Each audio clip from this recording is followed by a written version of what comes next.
علماء سیر نے لکھا ہے سیرت کی کتابوں میں، علامہ حلبی رحمۃ اللہ علیہ نے بھی لکھا ہے، اور اسی طرح الرحیق المختوم کے اندر بھی یہ واقعہ لکھا ہے کہ جب جناب رسول اللہ صلی اللہ علیہ وسلم کی عمر مبارک 12 سال 2 ماہ 10 دن تھی، تو آپ اپنے چچا جان حضرت ابو طالب کے ساتھ شام کے سفر پر روانہ ہوئے۔ تو حضرت ابو طالب تجارتی قافلے کی رہنمائی کر رہے تھے، آپ کی قیادت میں قافلہ جا رہا تھا۔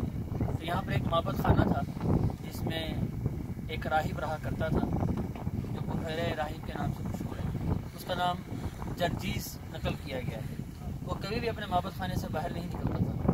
حضرت ابو طالب کا سفر اکثر شام کا ہوا کرتا تھا، تو وہ قافلے کے لوگ کہتے ہیں جب بھی ہم گزرتے تھے معبد خانہ ہمیشہ بند ہی رہتا تھا، لیکن جب اس سفر میں جناب رسول اللہ صلی اللہ علیہ وسلم ساتھ تھے تو وہ شخص اپنی بالکونی سے پورا نظارہ دیکھ رہا تھا۔ تو جب یہاں پر قافلہ پہنچا، انہوں نے پڑاؤ ڈالا، تو وہ بحیرہ راہب اپنے معبد خانے سے نکلا اور اس نے حضرت ابو طالب سے کہا کہ یہ شخص کون ہے؟ تو انہوں نے کہا کہ یہ میرا بیٹا ہے۔ تو انہوں نے کہا یہ آپ غلط کہہ رہے ہیں، یہ آپ کا بیٹا نہیں، یہ بتائیں یہ کون ہے؟ اس کے والد کا انتقال ہو چکا ہے اور اس کی والدہ بھی 6 سال کی عمر میں فوت ہو چکی ہے۔ ویسے بتایا اس نے بتایا۔ تو انہوں نے فرمایا کہ تم کیسے کہہ سکتے ہو؟ کہا کہ میں نے اس کے نشانیاں دیکھی ہیں، تو میں انجیل میں نے یہ پڑھا ہے کہ جو آخری نبی آئیں گے وہ جب پیدا ہوں گے تو ان کے والد کا انتقال ہو چکا ہوگا، اور کچھ عرصے کے بعد ان کی والدہ کا انتقال ہو جائے گا اور وہ اپنے چچا کے ساتھ شام کا سفر کریں گے۔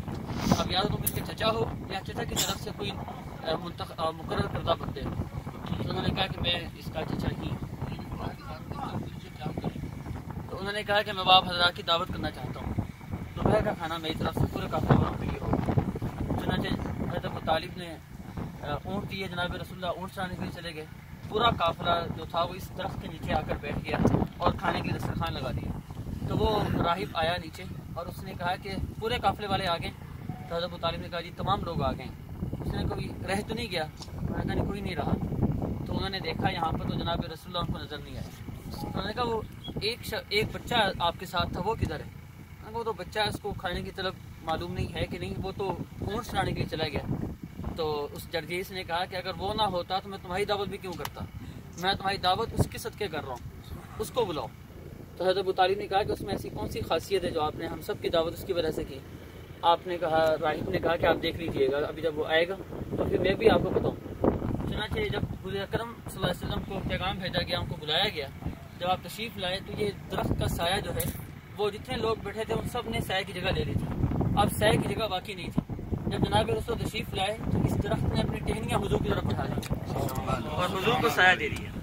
تو اس نے کہا کہ یہ وہ غیر معمولی شخصیت ہے، جب آپ آ رہے تھے تو اپنی بالکونی سے دیکھ رہا تھا سورج اپنے پورے جوبن پر تھا، لیکن اس ہستی کے اوپر بادلوں نے سایہ کیا ہوا۔